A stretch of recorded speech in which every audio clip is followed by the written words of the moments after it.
But we are back with the Three Morons podcast. Zach's behind the camera for a minute. I am. We got.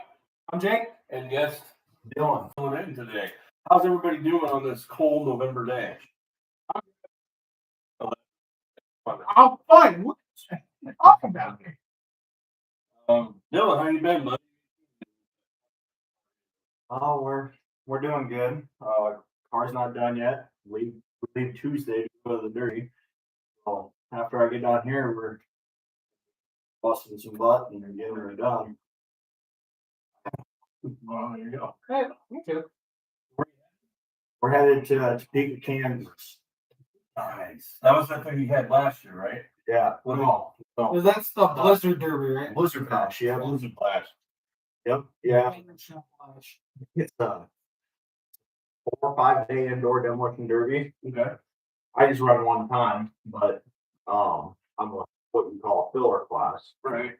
But this car has been challenging for me. A lot of ups and downs, breaking a lot of parts. Just yesterday, went to go put in my new alternator because my old one seized up on me and couldn't get the motor started. So I went to go put in my new alternator and up the tensioner pulley, and I broke the tensioner pulley. The Sioux City, we get a new tensioner pulley to put in. And it was, I don't know, it's been challenging. But I keep looking at everything, why I'm doing it.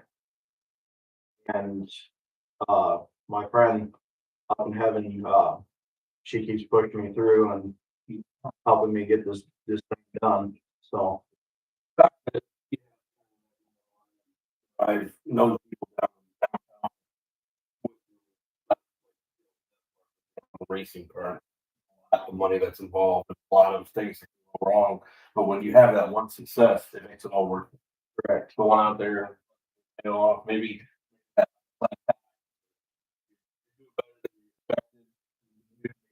top 5. So really awesome. We're gonna root for you up here down there in the down.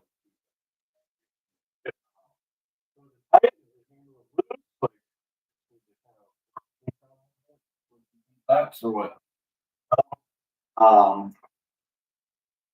I don't really know what we need to do. I need to have my main mechanic come out and take a look at it because it's not running 100%. It starts, but it runs for a little bit on idle and then it shuts itself off. And then I've got a few other things I got to do to the body. Get things closed shut so that way it stays nice and tight. One saying that I always believe in when it comes to demolition derby is the person who fights the hardest and has the worst issues putting a car together always has the best run. Yeah. And that's exactly how it's been with me is everything I did with this car, everything has fought me the entire way putting it together. And so hopefully we go down there and come out with a win or something good. Is there anywhere maybe purchase website or Facebook page? Well, that's actually already been gone past. I had this t-shirt ordered. I posted on Facebook, but they only gave me a month for people to order. On their fucking Facebook. but Nothing bad. I should have redone it too, by the way. I didn't think about that. I was like, oh, we could buy it, but I forgot. Could have blew it. I forget most of them. But I got you guys down for more on podcast as a sponsor. BNL Creative Designs. Yeah, we are. BNL Creative Designs are. I see. I'm interviewing this guy. I just put you guys down as a quote unquote sponsor because you let me on here on the podcast to talk about it and everything. So I just appreciate everything you guys. Yeah, no problem. And then when did it get done? When's the last day of Blizzard Bash? November 15th. So when are you coming back home? Which is next Saturday? Sunday. Sunday, I mean. So the following week, maybe you can come back on and kind of talk about your experience, since this is the first time you're doing Blizzard Bash, right? First time. And where can we watch it? They have I'll post the link on Facebook. I already got to tag a lot of people in it, so I will tag you guys as well if you want to pay-per-view for that night on Friday night. But the way it sounds is I'll be the last feed of the night, so tensions will be high. People will be very anxious to get out there on the track. It's gonna be a rowdy one. It's gonna be one to watch. Yeah, definitely post that link. You post it on Facebook. I'll post it through the podcast and ours. I'll share it on mine. I'm pretty sure you guys will share it on yours. Just more views. I mean, it's not like you get more money for more views, but something to watch. I'll definitely be watching it next week. I can always replay it too. What time's the last one of the night? I mean, it's Friday night. Yeah, it's Friday night, and it all depends on how every heat runs. I can't give you a definite time zone on when it will be, but I know if we're going off of years past when this classes ran, it's normally around 11 o'clock night. So start watching it. Maybe tune in at like 9:30. Yep. No laps. Oh, yeah. Wow, we're like that. Because what he's saying is like when a bunny on the green lights is back on the track. Started like 6 or 7 o'clock in the morning. Mm-hmm. I go, I'm kind of way out of the movement. It's very challenging going to a national show like this because if I were building this car for a county fair show, we go through a process called tech, where everybody gets their car inspected and every single car is built the exact same. With me, I overbuilt. I did some things that I wasn't supposed to do, but you don't want to go down there and pass tech the first time. You want to go through tech at least 2 or 3 times to make sure you're not underbuilt and you're not going to be the underdog out there. But they'll put us all through tech, and then once I'm done and I'm past tech, I go through tech on Tuesday morning. I got to be there at 8 o'clock in the morning on Tuesday, and I won't be able to touch my car until an hour before I run to go and put gas in it, fill up the tank, check to make sure that the car starts, the battery's charged. So I mean, there's a lot of different strategies and different things go through going carrying like you get your phone in. So like I said, they put you in a lockdown. Go in there and push your car, like I said, until an hour before you run.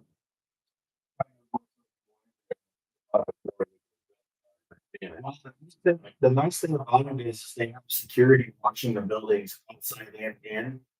So they don't allow anybody in there unless they have a special wristband that says they're a member. And once somebody walks in there, they always watch to see what they're doing. They don't allow anybody to look at anybody's car, touch them, or anything.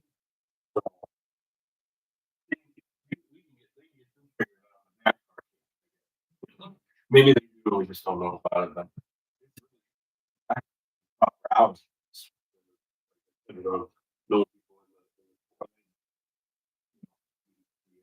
All tracks. That's what they kind of process. Nope. There's similarities. Well, I mean, the heart of the show. Talk about sports, or we go on with demolition. Get out on with the show. No, with the show. Coming back in.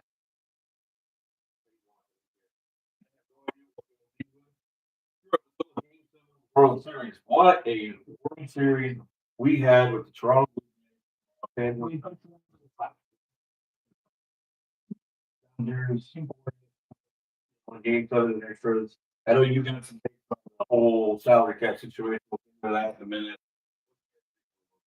I thought Game 7 was great. It was. I mean, it's not like it was a blowout, right? All the World Series games. I mean, it went to Game 7. It's not a blowout. No, considering the fact Right. And How higher I'm not going to lie. If you had the Brewers making it, I don't think it would have been as great. I still think the Blue Jays would have dominated the Brewers.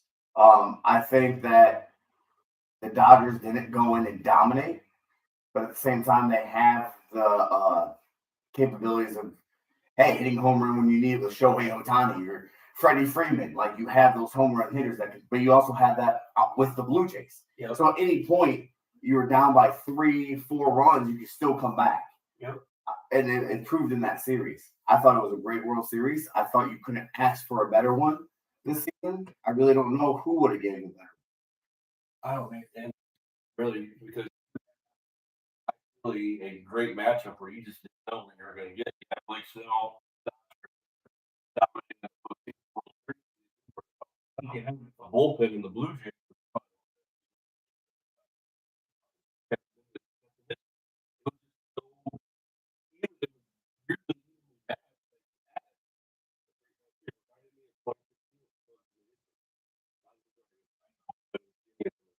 Because he went to 7 games and he's won the championship. I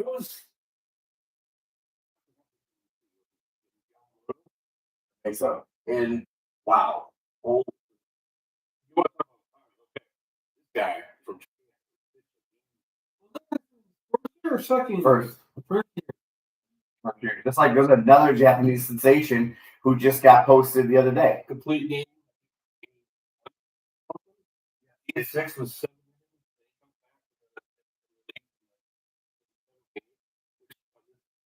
Changes with the whole. That's what they do in the last game of the series, especially the last game of the season, not even just the series. You're playing everyone. Kershaw, the only person you might not play is the starter from the game before. That might be starter from. I know I'm saying, but that might be the only person you don't play, depending how many innings he pitched. But going into game 6, right? If you're the team that's up, like say the Blue Jays? No, Dodgers were, I think, was up in game 6. So if you're up in game 6, what you do is, hey, do we pull that pitcher a little bit early just in case we get to a game 7 so we can use that starter in game 7?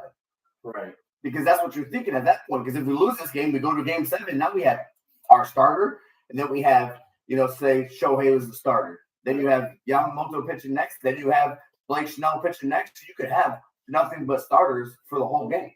Yeah. Hey, let me pull them in 3 innings. And then if we lose, we lose. We're going to a game 7. Now I have all my starting pitchers as relievers and starters. I'm back to have Young. He doesn't go. We're probably going to lose. Have to have him go long majority of the I got my starters. Setup guy and the rest, but they're on good.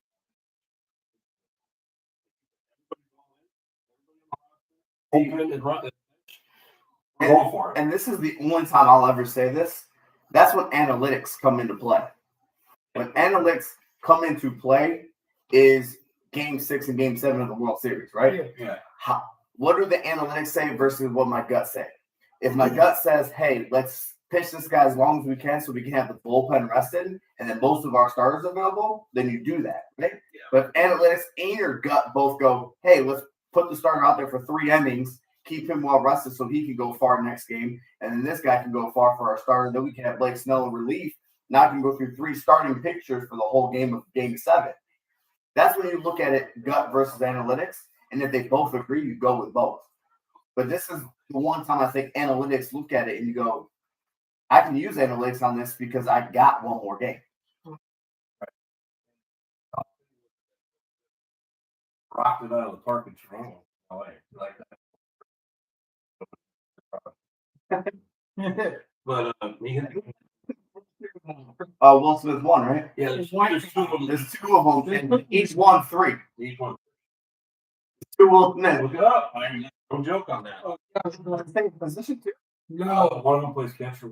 One's a pitcher. Well, one's a pitcher. The pitcher. One won 3, the other one won 3. One with the Dodgers and one was with the Braves. The Braves, Rangers, and Astros. Right. One with I thought Dodgers now. Which one was that? The one that was with the Rangers and that. No, the one that's been with the Dodgers is with the Dodgers for all 3. And then they got one with the Astros, the Rangers, and the Braves. Yeah. He won at 20. Only one of them technically won the World Series with the AL and an NL team. You know what? Now the salary cap thing, right? Yeah. Because I got a different take than what I thought. Rumors were out there. That if the Dodgers win the World Series, there's going to be a strike because of salary cap, and the owners want salary cap. Right. Yeah. I think there's going to be a strike regardless of who won. Right. Because if there's always going to be, hey, we need to stop paying these people so much more money, that if we don't, or they all think the owner's more money in my pocket, let's stop paying them. What does it matter if the Dodgers win the World Series or not? Right. The only reason you're thinking about a salary cap is so the Dodgers and the Yankees can stop getting these Japanese players who are dominating. Japanese fucking player. And I'm the same thing. Those are the 3 teams. Well, New York Mets do have the money that can do whatever because they're 3 richest. But the only team that's got the Japanese star is LA. Because it's close to Japan. Oh yeah. Come to the Dodgers. He got signed from the Angels. Right. And then he went with the money Yeah. and went where he could win. Yeah. Now, granted, but again, I don't think they're getting the people because they're giving the money. I think they're giving the people because they have Otani. Now they got the other guy that was Yoshi. Now this other guy's coming. They might all be friends from Japan. So that's how you're getting them. It might not be the money. It might be because they know these 2 people and want to be with those 2 people. That might be the assuming that every Japanese. They might not speak perfect English, so you go with the Shoei had to have a interpreter. Yeah, Unfortunately, that he is has. money on everything. And he still has money. Okay, so who cares how much money he has? But what I'm saying is, if you got an interpreter, right, with him, the other 2 probably have interpreters, but you want people who speak the same language fluently as you, so you can talk about stuff. And okay, he's coming to America. These people have been in America, so you want to be with those people plus a winning team. Right. Me, that's not about money. I think you're going to get if there's going to be about salary caps, you're going to get a lockout regardless if the Brewers won the World Series. The only thing that would save is, hey, the Brewers don't pay their people as much as the others.